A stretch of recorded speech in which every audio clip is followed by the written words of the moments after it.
మాజీ మంత్రివర్యులు మల్కాజ్గిరి పార్లమెంటు సభ్యులు శ్రీ ఈటెల రాజేందర్ గారు ఈ రోజు ప్రెస్ కాన్ఫరెన్స్ తీసుకుంటారు. ఈ ప్రెస్ కాన్ఫరెన్స్ లో బీజేపీ రాష్ట్ర కార్యదర్శి ఎస్ ప్రకాష్ రెడ్డి గారు, బీజేపీ తరఫున హైదరాబాద్ స్థానిక సంస్థల ఎమ్మెల్సీ అభ్యర్థిగా పోటీ చేస్తున్నటువంటి గౌతమ్ రావు గారు, కిసాన్ మోర్చా కేరళ రాష్ట్ర ఇన్ఛార్జ్ గోలి మధుసూదన్ రెడ్డి గారు, మేడ్చల్ జిల్లా మాజీ అధ్యక్షులు విక్రమ్ రెడ్డి గారు, నేను రాణి రుద్రమ్మ రాష్ట్ర అధికార ప్రతినిధి పాల్గొంటున్నాము. ఇప్పుడు ఈటెల రాజేందర్ గారు ఈ ప్రెస్ కాన్ఫరెన్స్ తీసుకుంటారు. వారికన్నా ముందు హైదరాబాద్ ఎమ్మెల్సీ ఎన్నికల్లో స్థానిక సంస్థల అభ్యర్థిగా పోటీ చేస్తున్నటువంటి గౌతమ్ రావు గారు మాట్లాడుతున్నారు. ఈ యొక్క ఎన్నికలలో ముఖ్యంగా బీఆర్ఎస్ కాంగ్రెస్ ఇద్దరు కూడా ఎన్నికలను బహిష్కరించాలని చెప్పి పిలిపాడు జరిగింది. ప్రజాస్వామ్యం పట్ల నమ్మకం లేకుండా రాజ్యాంగబద్ధంగా మనకి ఇచ్చినటువంటి ప్రాథమిక హక్కును కూడా కాలరాస్తూ ఏదైతే పార్లమెంట్ సభ్యులు ప్రజలకు ఇచ్చిన కారణంగా ఈ యొక్క ప్రజలచే ఎన్నుకోబడ్డటువంటి ప్రజాప్రతినిధులు మీడియా మిత్రులకి మళ్ళీ ఒక ప్రజాప్రతినిధిగా హైదరాబాద్ నుంచి ఎమ్మెల్సీ రిప్రజెంటేటివ్గా ఉన్నటువంటి అభ్యర్థిని ఎన్నుకునే అవకాశాన్ని కూడా నాడు కాదని బహిష్కరిస్తా ఉన్నారు. లోకల్ బాడీ ప్రజాస్వామ్య ఎమ్మెల్సీ ఎలక్షన్లు జరిగేటువంటి కాబట్టి ఈ రోజు వ్యతిరేకించినటువంటి వ్యతిరేకించినటువంటి ఈ యొక్క పార్టీలు ముఖ్యంగా భారీగా మళ్ళీ ఎన్నికలలో ఏ విధంగా ఓటాడుతారని చెప్పి పోటీ ఉంది నేను అడుగుతా ఉన్నాను. కాబట్టి ఇప్పటికైనా అభ్యర్థిగా ఆలోచన చేసుకుని నేను ఏదైతే ఈ మజ్లిస్ యొక్క ఆధారాలను కూడా కలిసి చేస్తా ఉన్నాను.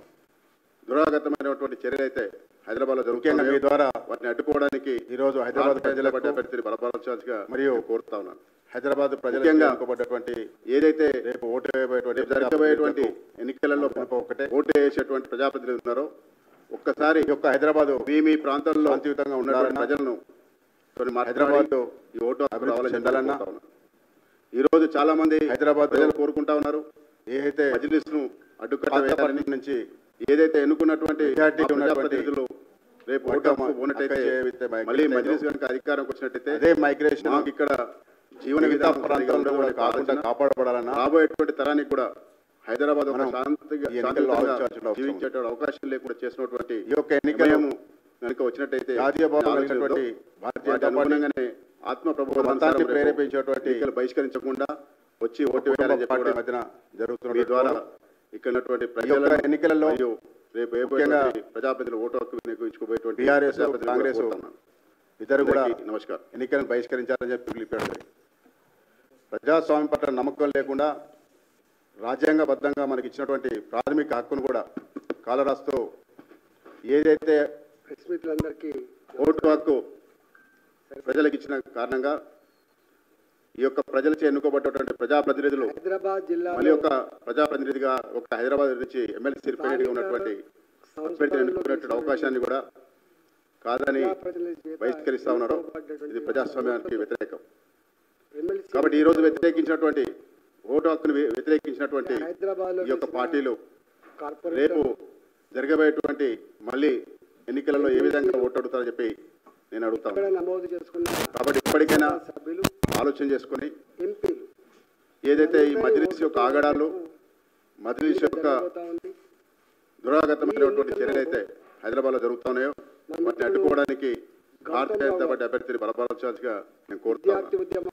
ముఖ్యంగా ఏదైతే రేపు జరగబోయేటువంటి ఎన్నికలలో ఓటు వేసేటువంటి ప్రజాప్రతినిధులు ఉన్నారో ఒక్కసారి మీ ప్రాంతంలో ఉన్నటువంటి ప్రజలను కొన్ని మాట్లాడి ఈ ఓటు హక్కు రావాలని చెప్పి నేను కోరుతా ఉన్నాను. ఈ రోజు చాలా మంది ప్రజలు కోరుకుంటా ఉన్నారు మజ్లిస్ ను అడ్డుకట్ట వేయాలని. ఏదైతే ఎన్నుకున్నటువంటి మా ప్రజాప్రతినిధులు రేపు ఓటు హక్కు ఉన్నట్టయితే మళ్ళీ మజ్లిస్ కనుక అధికారంకి వచ్చినట్టయితే మాకు ఇక్కడ జీవన విధానం సరిగా ఉండదు అనే ఆలోచన రాబోయేటువంటి తరానికి కూడా హైదరాబాద్ ఒక శాంతియుతంగా జీవించే అవకాశం లేకుండా చేసినటువంటి ఎంఐఎం కనుక వచ్చినట్టయితే అనే ఆలోచన ఉందో వాటి అనుగుణంగానే ఆత్మ ప్రబోధానుసారం రేపు ఎన్నికలు బహిష్కరించకుండా వచ్చి ఓటు వేయాలని చెప్పి కూడా మీ ద్వారా ఇక్కడ ప్రజలను మరియు రేపు వేయబోయేటువంటి ప్రజాప్రతినిధులు కూడా కోరుతున్నాను. అందరికీ నమస్కారం. దబాయింపుల ద్వారా కావచ్చు, అక్రమాల ద్వారా కావచ్చు, వాళ్ళు అక్రమంగా ఎన్నికలు డిక్లేర్ కూడా చేసుకున్నారు. అయినా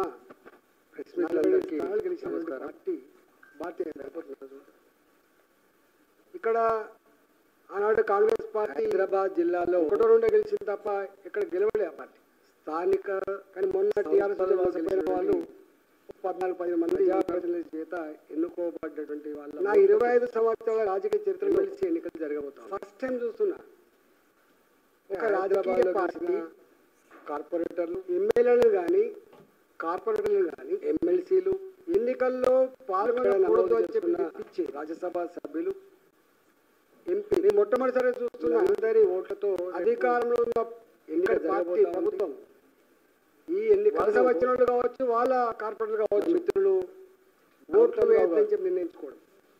విద్యార్థి అర్థం ఏంటంటే భారతీయ జనతా పార్టీని ఎదగనీయద్దు, 40 ఏళ్ళు ఎదగనీయద్దు అనేటువంటి మూల సూత్రం పార్టీతో అనుబంధంగా ఉన్నటువంటి బీఆర్ఎస్ పార్టీ కూడా కొన్ని, కాంగ్రెస్ పార్టీ ఉన్నది, ఎంఐఎం పార్టీ కూడా ఉన్నది. ఈ జిహెచ్ఎంసీ ఎన్నికలలో తెలుసు, హైదరాబాద్ ప్రజానీకానికి స్పష్టంగా తెలుసు, ఎంఐఎం పార్టీ కాంగ్రెస్ పార్టీ అధికారంలో ఉంటే వాళ్ళతో అంటగాడుతుంది. మొట్టమొదటి స్థానంలో ఉన్న బీఆర్ఎస్ పార్టీ అధికారం ఉంటే వాళ్ళతో అంటగాడుతుంది. స్వయంగా బీఆర్ఎస్ పార్టీలో ఉన్నప్పుడు భారతీయ పార్టీ 40 స్థానాలు బీఆర్ఎస్ పార్టీలో ఉన్నటువంటి మంత్రులు చెప్పిన దానికంటే కూడా ఎంఐఎం అసదుద్దీన్ ఓవైసీ గారు చెప్పిన పనికి ఎక్కువ ఆనాడు బీఆర్ఎస్ ఇక్కడ పనులు కావాలంటే లోపాయి కావాలి, అక్కడ వాళ్ళకి దరఖాస్తు ఇచ్చుకోవాలంటే అనేక రకాల దౌర్జన్యాలకు పాల్పడి ఇలా ఏం సీక్రెట్ లేదు. అక్కడక్కడ గెలిచినైతేనేమో తేలిపోయింది. కాంగ్రెస్ పార్టీ తన దేశవ్యాప్తంగా బట్టబలైతే దబాయింపుల ద్వారా కావచ్చు, టీఆర్ఎస్ పార్టీ అధికారంలో ఉన్న 10 సంవత్సరాలు తేలిపోయింది. వాళ్ళు అక్రమంగా ఎన్నికలు దాన్ని కొనసాగింపే ఇవాళ బీఆర్ఎస్ పార్టీ గెలిచినటువంటి మీరు ఓట్లు వేయొద్దు అని చెప్పి విప్పించేటువంటి నీచమైనటువంటి ఇక్కడ అప్రజాస్వామ్య కాంగ్రెస్ పార్టీ కట్టింది. ఒకటో రెండో గెలిచింది తప్ప ఇక్కడ ఒకటే కోరుతున్నాం. కానీ మొన్న ఓట్లో ప్రజలేసేది కాదు పాపం. 14-15 మంది 40,000, 50,000, 60,000 ఓట్లున్న 25 సంవత్సరాల రాజకీయ చరిత్ర కార్పొరేటర్లు గెలిపిస్తారు. ఫస్ట్ టైం చూస్తే ఒక్కొక్క కార్పొరేటర్ 40,000-50,000 మంది ప్రజలకు రిప్రజెంట్ చేసేటువంటి కార్పొరేటర్ ఎమ్మెల్యేలు కానీ ఇట్లాంటి అప్రజాస్వామికమైన నిర్ణయాన్ని ఎన్నికల్లో మీరు పాల్గొనకూడదని చెప్పి విప్పి అంతరాత్మ ప్రబోధం ప్రకారం ఆలోచించుకోమని చెప్పుకోండి. మొట్టమొదటిసారి చూస్తున్నా నేను నిత్యం చూస్తాను. ఇక్కడ పార్టీ ప్రభుత్వం గతానికి ఇప్పటికి ఎంత చేంజ్ వచ్చి వలస వచ్చిన వాళ్ళు కావచ్చు, వాళ్ళ కార్పొరేటర్ కావచ్చు. 2014 ఓట్లు మోడీ గారు ఈ దేశానికి ప్రధానమంత్రి కాకముందు అర్థం ఏంటంటే హైదరాబాద్ లో భారతీయ జనతా పార్టీని ఎదగనీయద్దు, బాంబు పేలులు గెలవనీయద్దు అనేటువంటి లుంబిని పార్క్, నగర్ చౌరస్తా, కాంగ్రెస్ నగర్ పక్కగా ఉన్న సాయిబాబా మందిరంలో తెగిపడ్డ కంట మీకు తెలుసు. చిన్న హైదరాబాద్ ప్రజానీకానికి ఇప్పటికీ కళ్ళు కోల్పోయి అవయాలు కోల్పోయి ఎంఐఎం పార్టీ వచ్చే వాళ్ళ వాళ్ళతో అంటగాడుతుంది. వాళ్ళు మనం చూస్తా ఉన్నాం. బీఆర్ఎస్ పార్టీ అధికారం ఉంటే వాళ్ళతో అంటగాడుతుంది. హైదరాబాద్ ప్రజల ప్రాణాలను తీసేసి రక్తాన్ని పార్టీలో ఉన్నటువంటి మంత్రులు చెప్పిన కూడా ఆనాడు ఎన్ఐఎఫ్ పనికి చెప్పి హైకోర్టు కూడా అదే శిక్షణ ఖరారు చేసిందంటే మన అధికార పనులు కావాలంటే హైదరాబాద్ సలాం పోవాలి, అక్కడ ప్రశాంతంగా ఉండాలంటే ఇది ఒక ఇక్కడికే పరిస్థితి ఇక్కడ లేదు. ఈ టెర్రరిస్టులు దేశవ్యాప్తంగా తేలిపోయింది. ఇట్లా పెట్టరేగిపోయారు, దేశవ్యాప్తంగా భారత మాత ముద్దు బిడ్డల ప్రాణాలు తీసిన టీఆర్ఎస్ పార్టీ కూడా అధికారంలో కళ్ళబడుతుంది. కాబట్టి ఇవాళ కొనసాగి అందరూ విజ్ఞులు కాబట్టి అపారమైన అనుభవం ఉన్నవాళ్ళు కాబట్టి ఓటర్ల ప్రజల చేత ఎన్నుకోబడ్డ వాళ్ళు కాబట్టి నిత్యం ప్రజల మధ్యలో ఉండేవాళ్ళు కాబట్టి ప్రజాస్వామ్య అంతరాత్మ సాక్షిగా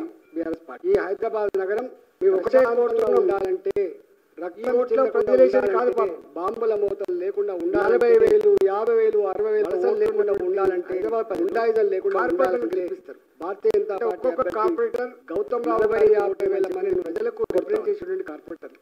రెండవది ఇట్లాంటి అప్రజాస్వామిక చాలా మందికి అర్థం కాని విషయం ఏంటంటే మీరు సపోర్ట్ చేస్తారా మీ అంతరాత్మ ప్రబోధం ప్రకారం ఆలోచించి ఒకప్పుడు కేవలం చూస్తా ఉన్నారు. ఇవాళ కేంద్ర ప్రభుత్వ పరంగా నిధులు వస్తే గతానికి ఇప్పటికి ఎంత చేంజ్. సెంట్రల్లీ స్పాన్సర్ స్కీమ్స్ కోసం మాత్రమే 2014 అది మోడీ గారు ఈ దేశానికి ప్రధానమంత్రి కాకముందు అర్బన్ లో పర్ క్యాపిటల్ హైదరాబాద్ లో కావచ్చు, ఒక Gokul area per capital income కావచ్చు, బాంబు పేలులు, central road fund, Lumbini park, జాతీయ రాజనగర్ చౌరస్తా ఎన్ఆర్హెచ్ఎం దిల్షుక్ నగర్ పక్కగా ఉన్న సాయిబాబా మందిరంలో తెగిపడ్డ కానీ మోడీ గారు వచ్చిన తర్వాత చిన్న నగరాలు వేగంగా ఇప్పటికీ కళ్ళు కోల్పోయి అవయాలు కోల్పోయి రాష్ట్రాలు జీవోత్సవాలకు అనుగుణంగా సౌకర్యాలు కల్పించలేకపోతున్నారు. మొన్ననే కష్టమైతుందని చెప్పి హైదరాబాద్ మొట్టమొదటి ప్రజల ప్రాణాలను స్మార్ట్ సిటీల పేరు రక్తాన్ని కళ్ళ చూసిన దుర్మార్గులకు నగరాల పేరిట ఇవాళ ఎన్ఐఏ ఇవాళ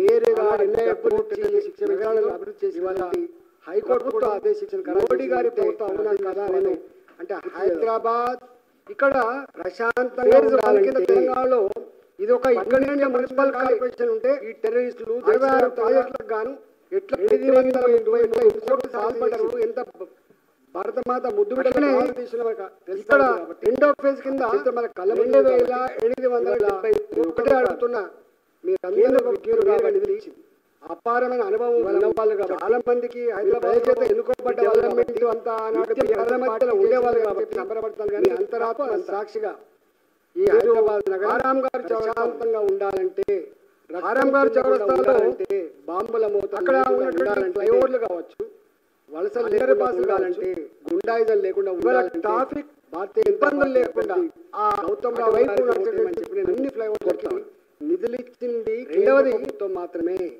చాలా మందికి అర్థం కాని ఏంటంటే ఇవాళ ఉప్పల్లో ఇవాళ ఏదైతే అప్పుడు ఎలివేటెడ్ కారిడార్ కడుతున్నారో కేవలం 620 కేంద్ర ప్రభుత్వ పరంగా నిధులు కేంద్ర ప్రభుత్వం ఇచ్చి డబ్బులతో కడుతున్నారు. స్పాన్సర్ స్కీమ్స్ కోసం మాత్రమే అంబేర్పేట్ ఫ్లైఓవర్ రోడ్డు కావచ్చు అంబేర్పేట్ ఫ్లైఓవర్ అర్బన్ 266 కోట్ల రూపాయలు కడుతున్నారు.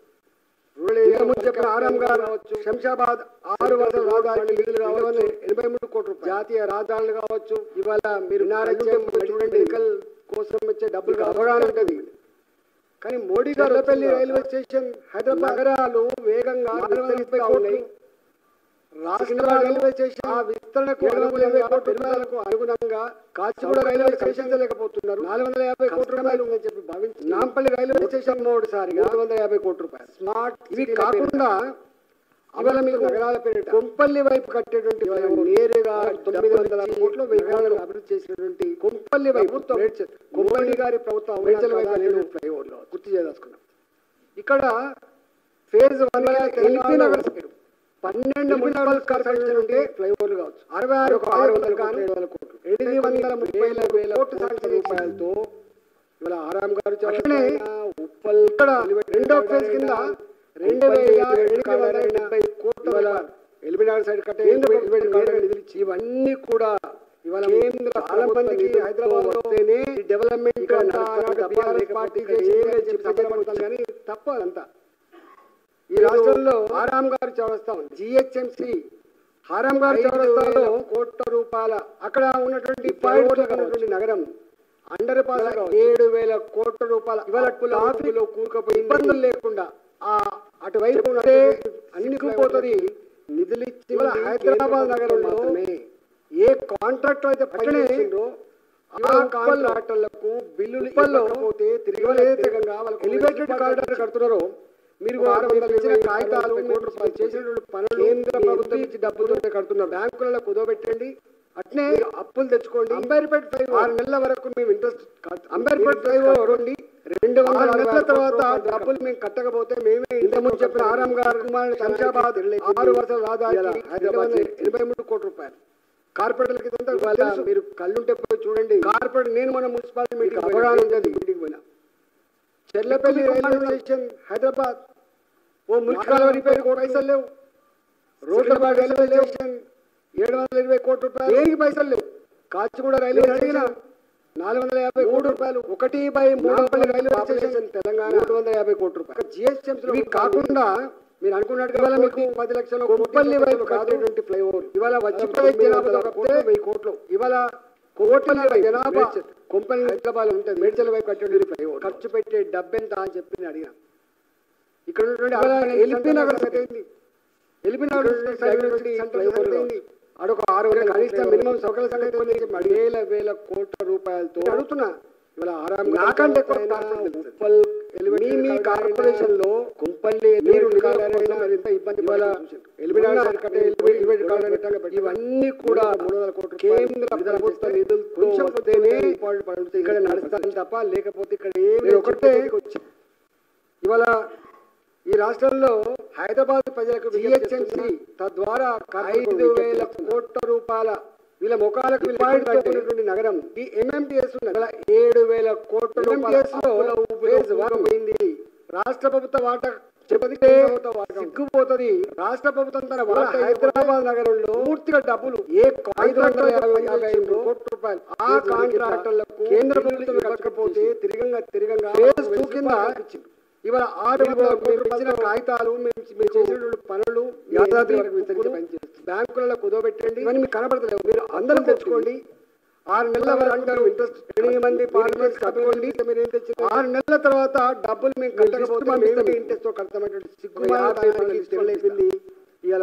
హాస్పిటల్ 1,450 కోట్ల రూపాయలు ఖర్చు పెట్టి కార్పొరేట్ తెలుసు. ఇవాళ ఎయిమ్స్ హాస్పిటల్ నేను మనం మున్సిపాలిటీ మీటింగ్ పోయినా జిహెచ్ఎంసీ మీటింగ్ ఇక్కడ నిర్మాణం అవుతుంది. ఒక్కటి కాదు 50 చదువుకుంటూ పోతే ఐఐటి హైదరాబాద్ ముఖ్య కాలువ 80 కోట్ల రూపాయలు రోడ్లకు నేషనల్ యానిమల్ రిసోర్స్ దేనికి పైసలు బయోమెడికల్ రీసెర్చ్ నేను అడిగిన 346 కోట్ల రూపాయలు 1360 కోట్ల రూపాయలు ఒక జిల్లాలో ఉంటుంది. ఈఎస్ఐ అనుకున్నట్టుగా కోటి స్పెషాలిటీ ఆసుపత్రి నిర్మాణం ఐసీ మెడికల్ జనాభా 14,030 కోట్ల రూపాయలు. మీరు సివిల్ ఏవియేషన్ రీసెర్చ్ ఆర్గనైజేషన్ ఇక్కడ ఉన్నటువంటి 650 కోట్ల రూపాయలు అయింది.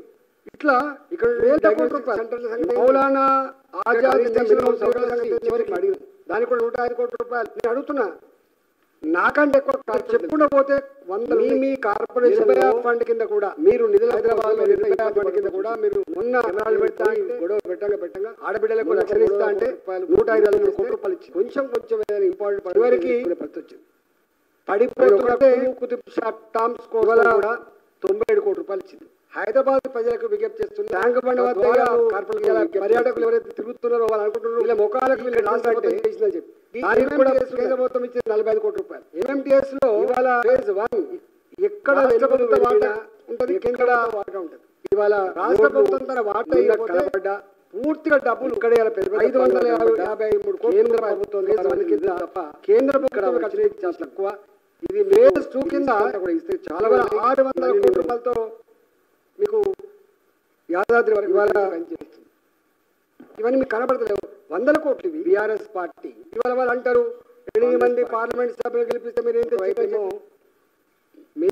పంపిస్తాం పక్షం అధికార పార్టీ అని చెప్పి 50 పనుల లిస్టు పంపిస్తాం. మన తమిళనాడులో బిఎస్ఐ హాస్పిటల్ 1,450 కోట్ల రూపాయలు ఖర్చు పెట్టబడ్డది.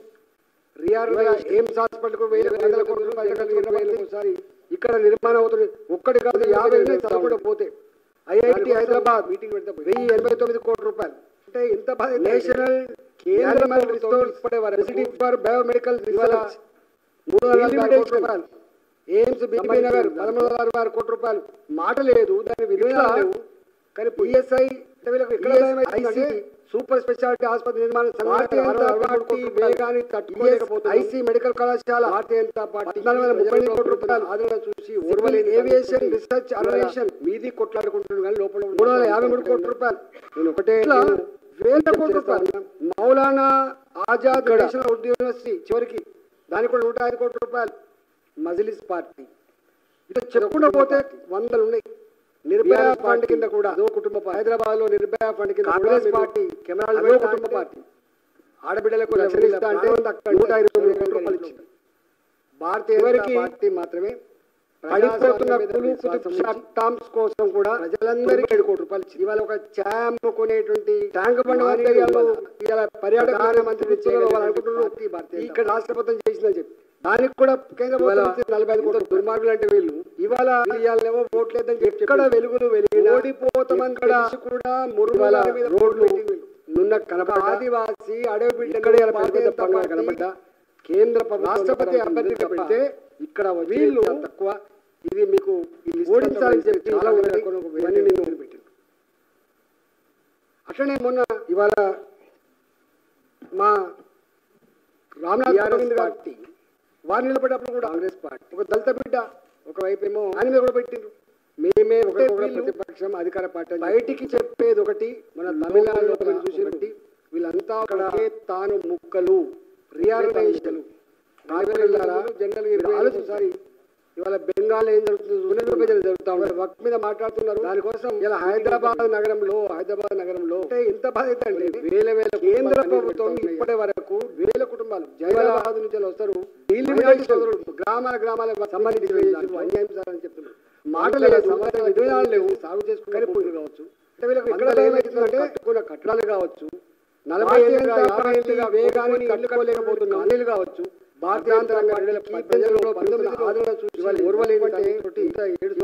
వీధి కొట్లాడుకుంటున్నారు కానీ లోపల మాత్రం దానికి నేను ఒకటే వెసులుబాటు కావాలి చేస్తా ఉన్నా.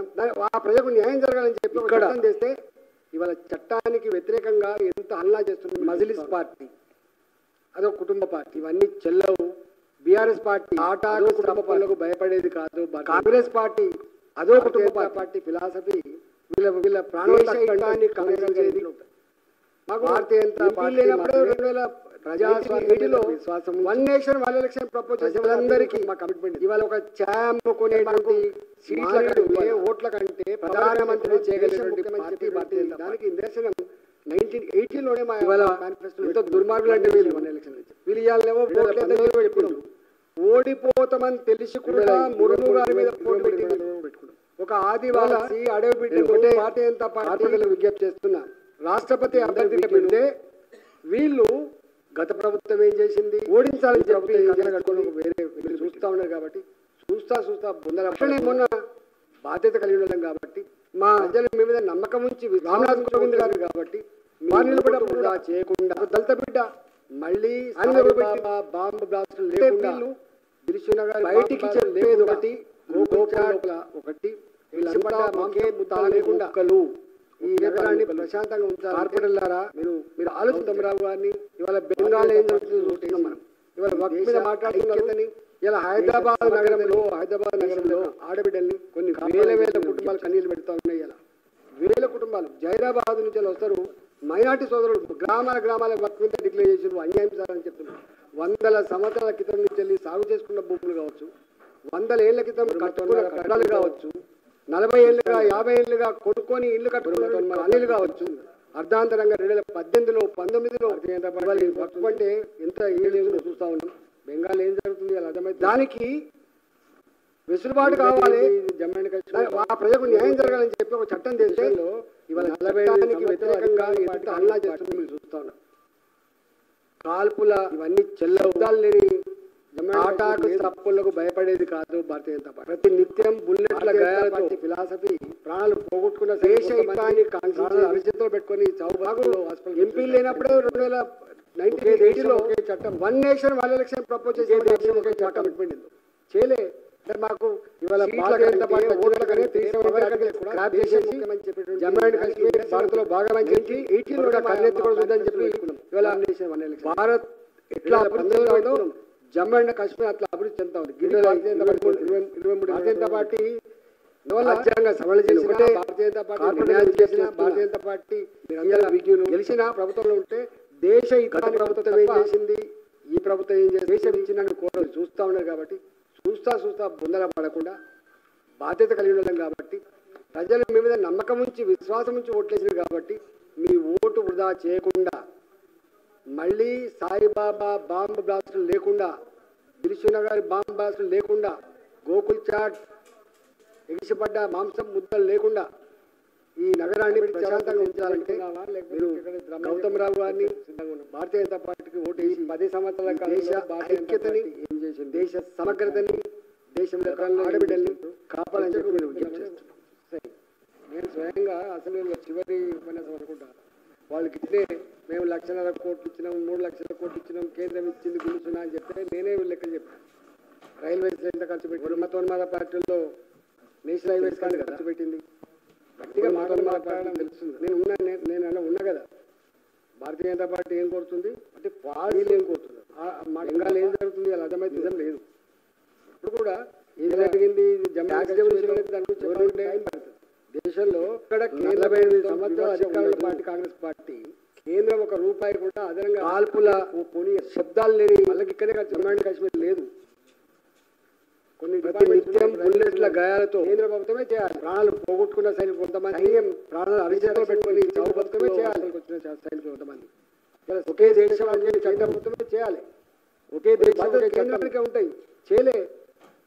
ఇవాళ భారతీయ జనతా పార్టీ వచ్చినాకనే 370 ఆర్టికల్ స్క్రాప్ చేసేసి జమ్మూ అండ్ కాశ్మీర్ భారత్లో భాగమని చెప్పి కొడుక కన్నెత్తి కూడా చూద్దని చెప్పి నేను భారత్ చెప్పింది ఎట్లా అభివృద్ధి చెందాలో జమ్మూ అండ్ కాశ్మీర్ అందరూ డిబేట్ పెడతారు. ఇది భారతీయ జనతా పార్టీ మాజీ ఆర్థిక భారతీయ జనతా పార్టీ టీఆర్ఎస్ పార్టీలో పనిచేసిన రాజ్యాంగ సవరణ చేసిన భారతీయ జనతా పార్టీ నిర్ణయాలు చేసిన భారతీయ జనతా పార్టీలో ట్యాక్స్ గెలిచిన ప్రభుత్వంలో ఉంటే దేశ హితాన్ని కొంత తప్ప అసలు దీనికి ఎవరు డిస్ట్రిబ్యూషన్ ఇచ్చిందని కోరదు.